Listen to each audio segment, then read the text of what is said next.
Hello, I am back with another video.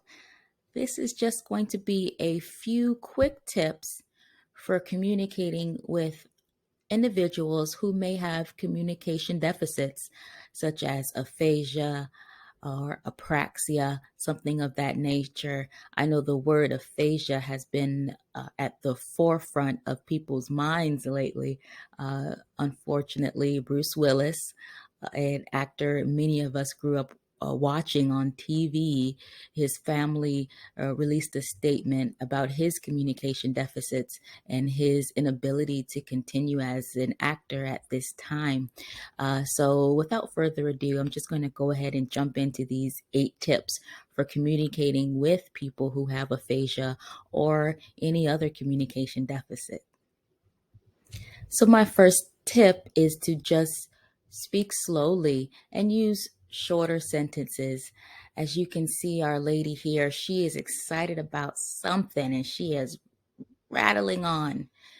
When you're communicating with someone who may have difficulty understanding you, it's important to speak a little slower and use shorter sentences like I'm doing now. Give the other person a little extra time to speak. Avoid the urge to finish their sentence. I know you feel that you're being helpful, but sometimes it can be quite frustrating when the other person doesn't just give you a little bit more time to get out what you want to say. Try using drawings, gestures, writing information down, and over exaggerating your facial expressions to get your point across. This could also be a good strategy for the person with the communication difficulty to use as well. Provide them with a piece of paper. Maybe the person that you're speaking with loves to garden, but they haven't been able to tell you that they want to go to the store to buy some flowers. Give them a piece of paper. They may be able to draw a flower for you, and that will let you know, you're talking about gardening, aren't you? Also, some people who have difficulty expressing themselves verbally can still write.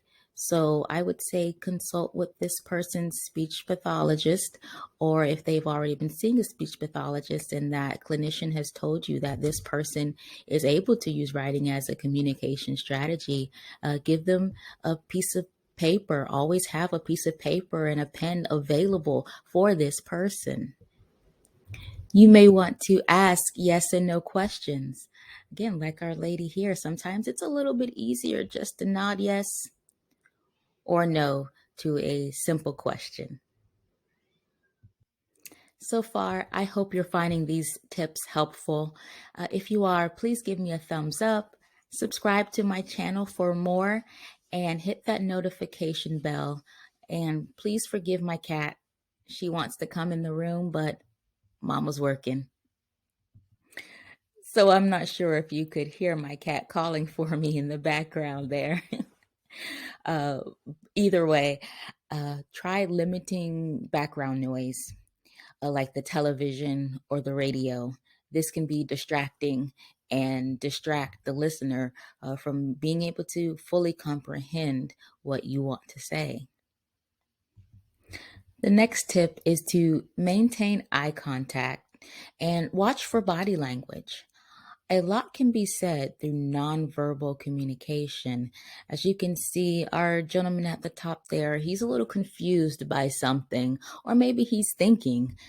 Our lady at the bottom, she's a bit cold. You can tell she's freezing. She might need the thermostat adjusted.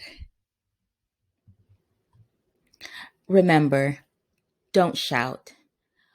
Only speak louder if the person needs you to.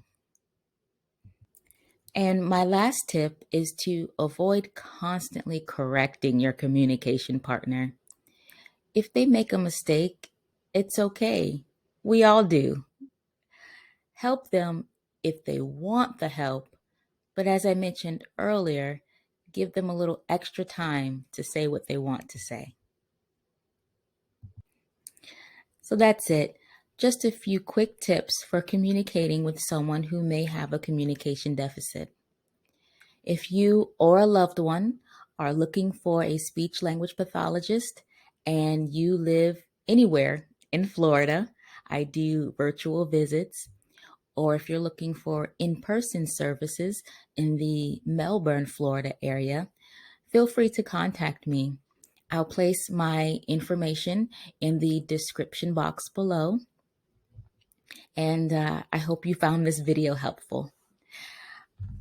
It's always important to check with your loved ones or your communication partners, speech language pathologist, for additional, more personalized tips for them in making communication more successful. All right. Thank you for your time. Bye.